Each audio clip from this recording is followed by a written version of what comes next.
네, 오늘의 말씀은 창세기 8장 1에서 22절까지의 말씀인데요. 다 읽진 않고 19절에서 22절까지의 말씀을 우리 함께 보도록 하겠습니다. 19절에서 22절의 말씀 보도록 하겠습니다. 땅 위의 동물 곧 모든 짐승과 모든 기는 것과 모든 새도 그 종류대로 방주에서 나왔더라. 노아가 여호와께 제단을 쌓고 모든 정결한 짐승과 모든 정결한 새 중에서 제물을 취하여 번제로 제단에 드렸더니 여호와께서 그 향기를 받으시고 그 중심에 이르시되 내가 다시는 사람으로 말미암아 땅을 저주하지 아니하리니 이는 사람의 마음이 계획하는 바가 어려서부터 악함이라. 내가 전에 행한 것 같이 모든 생물을 다시 멸하지 아니하리니 땅이 있을 동안에는 심음과 거둠과 추위와 더위와 여름과 겨울과 낮과 밤이 쉬지 아니하리라. 아멘. 네. 저번에 이어서 이제 노아의 홍수의 마지막을 이제 이어가고 있는데요. 패러다임이라는 말이 있습니다. 이는 우리가 가지고 있는 고정된 생각의 틀을 말합니다. 이것이 한번 우리 안에 자리 잡으면 일종의 고정관념이라는 게 굳어져 바꾸기가 참 쉽지 않습니다.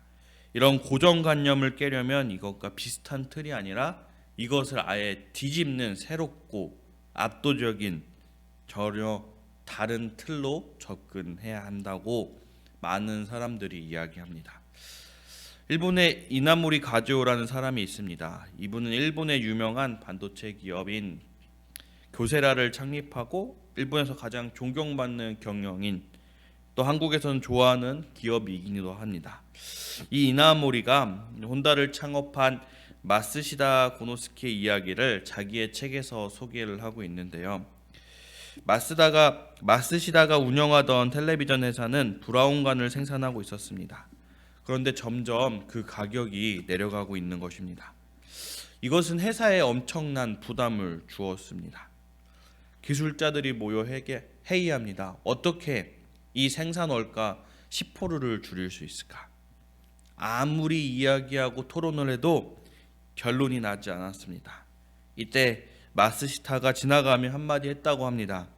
10%가 안 되면 30%로 줄일 수 있는 방법을 생각하는 것이 어떨까요? 이 말을 들은 기술자들과 직원들은 머리를 한 대 맞은 것 같은 멍한 표정을 짓고 있었습니다. 10%를 위해 복잡한 공정과 설계를 어떻게 바꿀까 고민하고 토론해도 나오지 않았던 답을 어떻게 30%나 줄일 수 있을까? 이거는 도무지 불가능한 것이다 라는 것이었습니다. 30%를 줄이려면 아예 설계 도면을 바꾸고 공정을 바꾸고 새로 시작해야 됐기 때문입니다.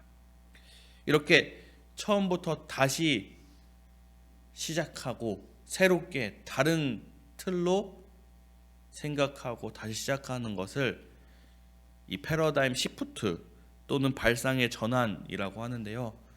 이렇게 뭔가 정체되어 있거나 뭔가 어려움이 있을 때 이 발상의 전환으로서 새로운 기회를 만들어내고 발전을 도모해하는 것을 이 이야기뿐만 아니라 많은 이야기를 통해서 우리는 알 수 있습니다. 이런 아까 마쓰시다의 생각은 패러다임을 바꾸는 동력을 일으키는 것들이 되었습니다. 우리는 줄곧 이제 계속해서 노아의 홍수를 묵상하면서 이 홍수가 그냥 일어난 홍수다라는 생각을 하시는 분들도 있었을 것입니다. 그러나 우리는 그렇게 생각을 해서는 안 됩니다. 말씀을 보면서 이 노아의 홍수를 통해 어떤 게 일어났고 어떻게 되었고 어떤 게 변화였고 근본적인 발상이 전환되어서 이루어져야 됩니다. 오늘 본문을 통해 우리는 두 가지 면을 한번 생각해 보기를 원합니다. 바로 홍수로 인해 무엇이 변화였는지, 두 번째는 홍수로 인해 변한 환경을 넘어선 그 하나님의 변화, 먼저 노아의 홍수가 갖는 그 발상의 전환을 살펴보면 우리가 저번에도 살펴보았듯이 홍수는 전 지구적인 격변을 초래했습니다. 땅에서는 샘이 터졌고 하늘에서는 하늘이 열려 비가 줄기차게 쏟아지고 온 세상이 창조 이전의 상태, 즉 물로 가득한 상태로 돌아갔습니다. 그리고 오늘 본문을 시작으로 그동안 분출되었던 땅 아래 샘들과 하늘의 비를 그치게 하시고 땅이 물이 줄어들게 하는 장면이 나옵니다. 그 장면이 오늘 1절에서 3절까지의 말씀에서 나오는데요. 제가 읽어드리도록 하겠습니다. 함께 보겠습니다. 하나님이 노아와 그와 함께 방주에 있는 모든 들짐승과 가축을 기억하사 하나님이 바람을 땅에 불게 하심에 물이 줄어들었고 깊음의 샘과 하늘의 창문이 닫히고 하늘의 비가 그침에 물이 땅에서 물러가고 점점 물러가서 150일 후에 줄어들고. 네. 하나님이 어떻게 해서 이 물을 줄어들게 했다고 1절에 나오고 있습니까? 바람을 불었다고 나옵니다. 그런데 이 바람을 불었다라는 이 말이 루하으라고 하는데 창세기 1장에서 영을 불어넣는 그 영, 그것도 르하으라는 같은 단어를 사용하고 있습니다. 그리고 1절, 2절, 3절 계속해서 나오는 그 단어들이 영, 땅, 물, 깊은, 하늘 드러냈다 등 창세기 1장 창조를 하시면서 사용했던 단어들이 그대로 원어대로 나오고 있습니다. 저번에도 말씀했듯이 홍수는 모든 것을 다시 창조하는 역창조라고 얘기했습니다. 하나님은 이 홍수로 다시 세상을 창조하고 계신 것입니다. 홍수를 통해 지층이 뒤틀렸고 물줄기가 형성되었으며 산들과 골짜기가 만들어졌습니다. 이 홍수는 단순히 이스라엘만을 위한 홍수가 아니었고 전 지구적인 거대한 사건이었습니다. 많은 사람들이 이 홍수의 이제 증거를 찾기 위해서 이제 이야기를 하고 토론을 하는데요. 이야기하는 것들이 이제 그랜드 캐년을 많이 이야기합니다. 이 그랜드 캐년은 이 홍수로 인해 생겨났을 것이다. 그런데 이제 또 다른 학자들은 이것은 수만 년의 그 형성된 작용에 의해서 생겨났을 것인데 그렇게 한 번에 되진 않았을 것이다. 그런데 한 나라에서 한 7일 동안 큰 홍수가 일어나는데 그랜드 캐년과 흡사한 형태의 그 협곡이 만들어졌다고, 그것을 보고 미니 그랜드 캐년이라 불렀는데 많은 학자들이 뒤통수를 맞은 것처럼 충격에 쌓였다고 합니다. 세상 곳곳에 홍수의 증거가 남아있고 그것을 아직도 연구하고 찾는 많은 사람들이 있습니다. 이 홍수는 단지 그 이스라엘 땅 하나만을 위한 게 아니라 전 세계적인 하나님의 새로운 재창조가 있었다는 것을 우리는 생각을 하며 나아가야 됩니다. 그런데 이러한 이 홍수의 사건으로 인한 환경의 변화보다 더 큰 사건은 이 홍수 사건으로 변하신 분이 있다는 것입니다. 바로 하나님이라는 것입니다. 그 하나님의 변화하신 그 모습을 한번 보도록 하겠습니다. 21절의 말씀인데요. 21절도 제가 한번 읽어드리겠습니다. 여호와께서 그 향기를 받으시고 그 중심에 이르시되 내가 다시는 사람으로 말미암아 땅을 저주하지 아니하리니 이는 사람의 마음을 계획하는 바가 어려서부터 악함이라. 내가 전에 행한 것 같이 모든 생물을 다시 멸하지 아니하니라. 아멘. 하나님의 마음이 변했습니다.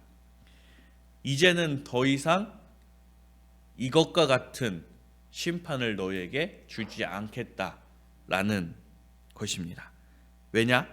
사람이 악하기 때문에. 사람의 계획이 어려서부터 악하다고 나오고 있습니다. 이것을 무엇을 의미할까요?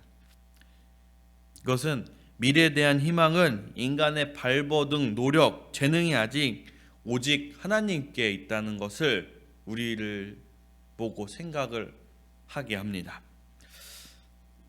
심판으로도 변하지 않는 그 인간의 악함,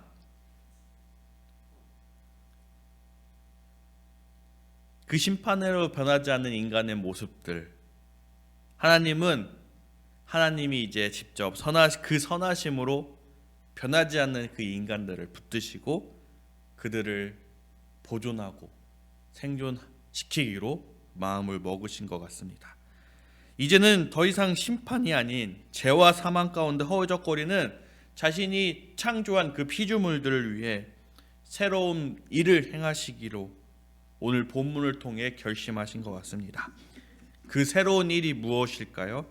바로 자신의 아들을 희생시켜 그들을 죄악 가운데서 건져내는 바로 예수 그리스도의 구속의 은혜였습니다. 하나님은 이제 그들을 심판하시고 그들을 꾸짖는 것이 아니라 이제 엄청난 자비와 인내로 사랑으로 그들과 함께 하고자 하십니다. 하나님은 인간과의 관계 속에서 상처 있고 분노하고 고통스럽고 그런 관계를 계속 이어가시지만 심판하지 않고 이해할 수 없는 그 자비와 사랑으로 이제 우리에게 다가오시는 것입니다. 그러기에 우리는 우리의 미래의 소망, 희망, 모든 것들을 주님을 바라보면서 맡겨야 됩니다. 왜냐, 우리는 변하지 않는 악한 존재이기 때문에 그 하나님의 선하심만으로, 의로우심만으로 나아갈 수 있다는 것입니다. 그리고 그런 인간을 사랑하셔서 자신의 아들까지 우리에게 보내주신 하나님께 감사해야 된다는 것을 오늘 그 하나님의 변하심을 보면서 우리는 잘 생각해 볼 수 있습니다. 로마서 3장 25절에 이런 말이 있습니다. 제가 한번 읽어드리겠습니다. 이 예수를 하나님이 그의 피로써 믿음으로 말미암은 화목제물로 세우셨으니 이는 하나님께서 길이 참으시는 중에 전에 죄를 간과하심으로 자기의 의르심을 나타내려 하심이니라고 나오고 있습니다. 예수님을 화목제물로 삼으셔서 하나님과 인간과의 관계를 다시 회복시키시는 그런 하나님의 놀라운 역사가 있다고 말하고 있습니다. 그런데 신약에만 이런 화목제물로 하나님과의 인간과 그 관계를 회복시키는 것이 아니라 이 구약 오늘의 본문에서도 그 화목제물이 나오고 있습니다. 바로 20절에 나오는 노아의 번제인데요. 이 노아의 번제가 어떤 능력이 있었냐면요. 21절을 다시 한번 보면 처음에 그 여호와께서 그 향기를 받으시고 그 중심에 이르시되 내가 다시는 사람으로 말미암아 땅을 저주하지 아니하리니라고 나옵니다. 그리고 위에 20절을 한 번 더 보도록 하겠습니다. 노아가 여호와께 제단을 쌓고 모든 정결한 짐승과 모든 정결한 새 중에서 제물을 취하여 번제로 제단을 드렸더니 아멘. 물이 다 줄어들었습니다. 그리고 노아와 여러 동물들이 종류대로 방주에 나왔습니다. 그래서 노아가 가장 먼저 한 것은 바로 여호와께 제단을 쌓고 모든 정결한 짐승과 모든 정결한 새 중에서 제물을 골라 번제를 드렸다는 것입니다. 여러분, 번제가 무엇인지 기억하시나요? 번제는 아무것도 없이 다 태워버리는 것을 번제라고 합니다. 우리의 죄, 우리의 악한 것들을 모두 깨끗이 다 태워버리는 것, 그것이 번제입니다. 번제, 이 번제로 인해 하나님이 인간을 저주하지 않으시리라, 그 향기로 인해 저주하지 않으시라고 합니다. 이 노아의 번제는 하나님과 인간 사이의 그 관계를 화해시키는 화목 제사였을 것입니다. 화해를 촉구하는 제사가 아니었나 생각을 하기도 합니다. 이 노아의 번제로 인해 하나님의 마음이 변하신 것 같기도 합니다. 우리는 이 노아의 번제를 다시 한번 생각해 보아야 합니다. 이 노아의 번제로 인해 모든 것이 다 태워지고 다시 새롭게 시작되었습니다. 더 이상 심판은 없어지고 이제 하나님은 22절을 통해 땅이 있을 동안에는 심음과 거둠과 추위와 더위와 여름과 겨울과 낮과 밤이 쉬지 아니하리라 라는 말을 하시면서 노아의 홍수를 마쳤는데, 이것은 무엇을 의미하냐? 모든 사계절, 너희의 생사 고락 모든 것이 이제 끊기지 아니하겠다라는 하나님의 선언인 것입니다. 우리를 위해 끝까지 참으시는 사랑의 하나님, 은혜 가운데 우리는 살아가고 있습니다. 그리고 우리는 그 하나님을 바라보며 선하심과 의로우심을 구해야 됩니다. 마치 오늘 노아의 홍수를 직접 경험한 노아처럼 하나님께 나의 모든 것 태워버리고 주님 바라봅니다. 주님께 나아갑니다 하는 그 노아처럼 말입니다. 매일매일 날마다 그분께 희망을 두는 연습, 그분께 감사를 하는 연습을 해가는 우리 모두가 되기를 바랍니다. 기도하겠습니다. 하나님 아버지, 감사합니다. 오늘 말씀을 통해 다시 한번 우리의 신앙을 바라보고 점검하며 나아갑니다. 노아처럼 주님 바라보고 모든 것 태우며 주님께 나아가는 우리 모두 되게 하여 주시옵소서. 아버지 사랑에 감사하며 그 아버지 사랑에 소망 두며 모든 것 주님 것, 모든 것 주님이 하시는 것 고백하는 우리 모두가 되게 도와주시옵소서. 감사합니다. 예수 그리스도 이름으로 기도했습니다. 아멘.